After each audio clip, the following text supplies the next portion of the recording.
안녕하세요. 카메라에 대고 인사하려니까 아직도 엄청 어색하거든요.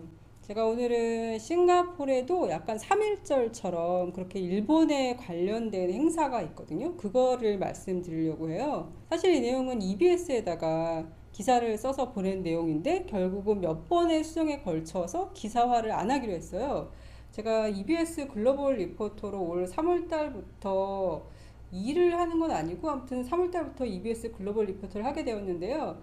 EBS 작가님께서 연락을 주셨더라고요. 유튜브를 보시고 이런 거를 이제 올해부터 할 계획인데 한번 해보지 않겠냐고 연락을 주셨어요. 싱가포르에서도 하시는 분들이 꽤 많이 계시고, 그리고 싱가포르뿐만 아니라 전 세계적으로 각국에 계시는 분들이 각 나라의 어떤 교육 동향이나 뭐 그런 것들에 대해서 EBS에다가 기사를 송고하는 거예요. EBS 홈피에 가면 아직도 글로벌 리포터를 모집하고 있거든요. 혹시 관심 있으신 분들은 EBS 홈피에 가셔서 글로벌 리포터 신청서를 작성하시면 될 것 같아요. 이 글로벌 리포터를 한다고 무조건 기사가 다 올라오는 건 아니고요. 굉장히 여러 명이 있다고 말씀드렸잖아요. 그러면 이제 어떤 기사를 올리겠다라는 폼이 있어요. 거기에 맞춰가지고 형식에 맞춰서 그거를 보내면 그 중에서 만약에 선택이 됐다. 그러면 이제 또 기사를 작성을 하는 거예요. 기사를 작성 후에 또 바로 그게 기사화되는 게 아니라 또 수정을 거쳐요. 물론 수정을 안 거치고 바로 그냥 기사화 되시는 분들도 있는데요. 저처럼 기사를 한 번도 써본 적이 없는 사람들은 기사 형식 이런 거 잘 모르잖아요. 그러다 보니까 이제 수정을 많이 거치게 되거든요. 그러니까 수정을 거쳤다고 또 바로 또 기사화 되는 것도 아니에요. 저도 수정 한 번 거쳤는데 결국은 기사가 안 된 것도 있거든요. 그게 바로 오늘 말씀드릴 싱가포르에도 이제 3.1절 같은 그런 행사들이 다양하게 있다라는 기사 내용이었어요. 저 같은 경우에는 그런 거를 알았을 때 굉장히 신기했거든요. 그래서 이런 거를 알려드리면 한국에 계신 분들도 굉장히 흥미롭고 놀랄 수 있겠다. 저는 단순하게 이렇게 생각한 거예요. 근데 그 정도 가지고는 그게 기사화 될 만하지가 않나 봐요. 결국은 몇 번 수정에 걸쳐서 기사가 안 됐는데 EBS에서 마지막으로 하신 말씀이 기사 내용이 정확히 뭘 나타내려고 하는지 모르겠다. 주제가 명확하지가 않다라고 말씀을 하시더라고요. 저의 주제는 되게 간단했었거든요. 싱가포르에도 이런 게 있다. 신기하지 않냐? 뭐 이거였거든요. 어떤 내용이었냐면요.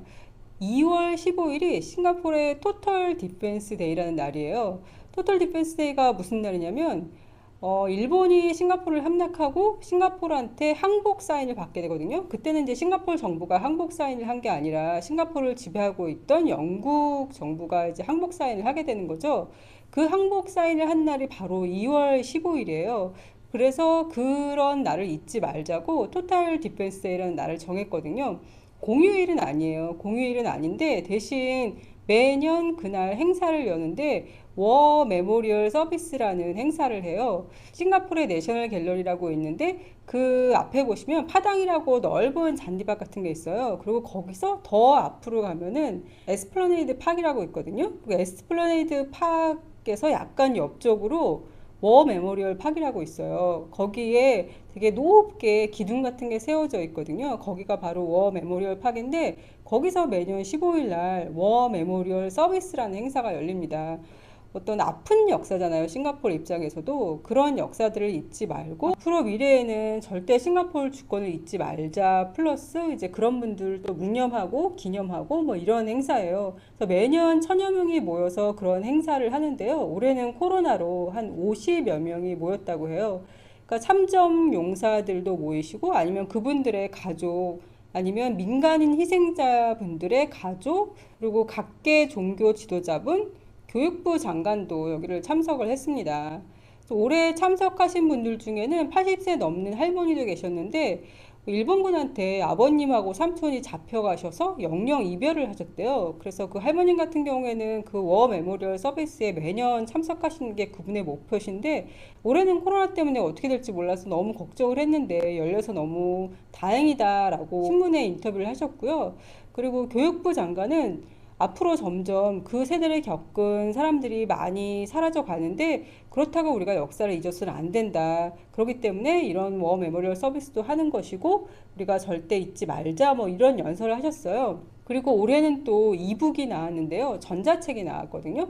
그게 이제 일본이 어떤 식으로 싱가포르를 침략했고, 싱가포르를 침략했을 때 어떤 일들이 벌어졌고, 뭐 이런 거에 대한 전자책이 나와서 무료로 배포를 하고 있습니다. 싱가포르에서 이런 행사를 한다는 게 되게 놀랍지 않나요? 사실 그런 행사뿐만 아니라 굉장히 많은 곳에서 그런 일제강점기에 대한 기억을 잊지 않기 위해서 기념비나 아니면 전시관 같은 게 있는 거예요. 어떻게 보면 우리나라보다 더 많은 것 같더라고요. 제가 몰라서 그러는지 모르겠는데 저는 우리나라 생각했을 때 서대문 형무소랑 그리고 천안에 있는 독립기념관 정도 생각했거든요. 근데 싱가포르에는 일단 내셔널 뮤지엄에 가면 역사관이라고 있어요. 역사관에 들어가시면 말레이 원주민부터 싱가포르 현재에 이르기까지를 쭉 역사적인 순서대로 관을 만들어 놨는데요. 그중에 일제강점기 관도 꽤 크게 만들어 놨어요.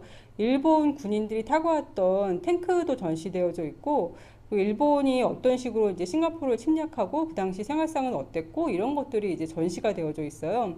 여기만 전시되어져 있는 게 아니라 포트 실로소라고 센토사에 가시면 영국군이 남쪽 해안을 지키기 위해서 사용하던 곳이 있거든요. 거기에도 일본이 싱가포르를 침략했을 때 생활상이 어땠는지 이런 것들이 나와 있어요. 저는 포트 실로소 투어를 굉장히 좀 의미 깊게 했거든요. 그래서 그거에 대한 영상도 만들었었어요. 영상을 위에 걸어 놓을 테니까 이걸 한번 꼭 보셨으면 좋겠어요. 이렇게 클릭을 하셨다가 지금 영상이 다 끝난 후에 보시면 되거든요. 그리고 포트 실로소 말고도요. 그리고 서쪽 끝에 가면은 싱가포르 디스커버리 센터라고 있어요. 거기에도 일제가 싱가포르에 있을 때 어떤 일들이 벌어졌는지 그런 것들이 굉장히 자세하게 전시가 되어져 있고요. 그리고 영화도 상영하고 있어요. 그 영화에서 보면 조그만 어린아이가 이제 막 아버님이 일본 국민들한테 막 잡혀가고 이렇게 다른 집에서 이렇게 크게 되고 그리고 일본이 얼마나 이렇게 잔인하게 하고 뭐 이런 것들이 막 나오거든요. 포트 캐닝 팍에 가면은 거기 또 배틀박스라고 약간 관광 코스거든요. 거기도 림보생 메모리얼이라고 또 있어요. 근데 림보생 씨는 약간 싱가포르의 독립운동 같은 그런 분이시거든요. 그런데 일본의 비밀 경찰한테 잡혀서 결국은 말레이시아에서 고문을 당하시다가 그 고문 때문에 그냥 감옥에서 사망하시게 되거든요. 근데 그 감옥 뒤쪽에다가 그냥 매장을 했었나 봐요. 근데 전쟁이 끝나고 그 소식을 들은 부인이 첫째 아들을 데리고 그 말레이시아 감옥까지 가서 결국은 남편 시신을 찾아서 싱가포르로 모셔옵니다. 그래서 그 시신은 지금 현재 맥리치 레저버라고 있거든요. 거기 한쪽에 그분의 묘지가 있고 그리고 그분의 기념비가 바로 파당 앞에 있는 에스플래네이드 팍에 기념비가 있습니다. 에스플래네이드 팍에는 그분의 기념비 말고도 세노탑인가 하는 또 기념비도 있거든요. 이거는 1차 세계대전에서 나가서 사망한 유럽 군인들의 명단이 적혀 있었는데요. 그러고 나서 2차 세계대전에서 사망한 사람들의 명단을 적으려고 했더니 사망자 수가 너무 많은 거예요. 사망자 수는 못 줬고 그냥 많은 사람들이 사망했다 정도라고 기입하고 이제 기념비가 있습니다. 그리고 동쪽에는 창이 채플 앤 뮤지엄이라는 게 있거든요. 창이 채플이 일제 강점기 당시에 그러니까 전쟁 포로 수용소로 쓰인 거예요. 특히 연합군의 전쟁 포로 수용소로 쓰였는데요. 거기 가보면은 전쟁 포로들이 얼마나 처참한 생활을 했고 일본군이 얼마나 악랄하게 그 사람들한테 했는지가 되게 자세하게 기록이 되어져 있어요. 사진이랑 같이. 그리고 거기에 심지어 한국 위안부가 있었다라는 기록도 있더라고요. 굉장히 조그만 공간이었는데 저는 아무래도 한국인이다 보니까 좀 많은 울림이 있었고요. 지금 현재는 레노베이션 중이라서 아마 올해 말에 재개장할 것 같은데 같은 내용이 계속 걸려 있을지는 잘 모르겠어요. 나중에 재개장하면 제가 한번 가서 다시 안내해 드리도록 하겠습니다. 그리고 또 서쪽에 크란지 워 메모리얼 팍이라는 데가 있는데요. 2월 15일 날 워 메모리얼 서비스를 한다는 메모리얼 팍에는 군인들을 기념하는 게 아니라 민간 희생자들을 기념하는 그런 팍이거든요. 근데 크란지 워 메모리얼 팍은 군인들 희생자들을 기념하는 그런 공원입니다.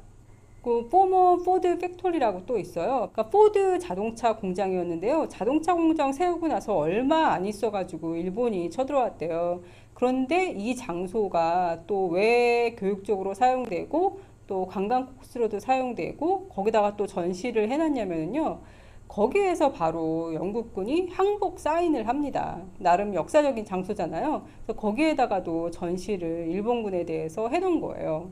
그리고 싱가포르에서 가장 치열한 전투가 열렸던 곳, 거기에도 또 전쟁 기념관이 있거든요. 그리고 아이들 교과서 보면 싱가포르에도 초등학교 4학년 2학기부터 사회 시간에 일본이 싱가포르를 침략한 거에 대해서 배우거든요. 그런데 중학교부터는 역사 시간에 배워요. 역사 시간에 보면은 좀 더 자세히 기술이 돼 있어요.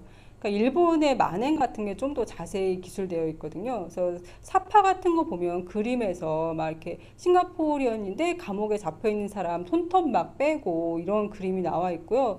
그리고 숙칭이라고 중국계 남성들을 무작위로 잡아들여가지고 약 5만여 명을 살해한 사건이 있었어요.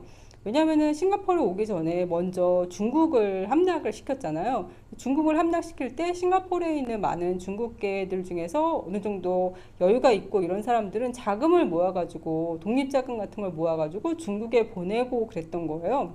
그런 걸 괘씸히 여기고 또 어떤 민족적인 그런 운동이 일어날까봐 오자마자 아예 그냥 중국 남자들을 다 잡은 다음에 무작위로 막 착출을 했대요. 안경 쓰고 있는 사람은 좀 똑똑해 보이니까 너 나와 막 이러고 그런 식으로 착출한 사람들을 굉장히 여러 곳에서 사살을 했는데 그 중에 하나가 창이비치고 그 중에 하나가 센토사고 그렇습니다. 그리고 제가 차이나타운 투어 갔을 때도 그거 투어해 주시는 분이 차이나타운에 가시면 재패니즈 스트릿이라고 있어요. 그게 제대로 된 명칭은 아는데 다른 거리 이름이 있는데 재패니즈 스트릿이라고도 불리는 거예요. 왜냐면 거기에 일본의 어떤 기생들이 많이 있었대요. 그 사람들은 거기서 돈을 벌어서 2차 세계대전을 하는 본인 고국에다가 보냈다고 합니다. 또 거기를 재패니즈 스트릿이라고 부른다면서 얘기를 해주시더라고요. 이렇게 많은 곳에서 일본에 대해서 전시를 하고 있고 매년 행사도 하고 있고 교과서에서 배우고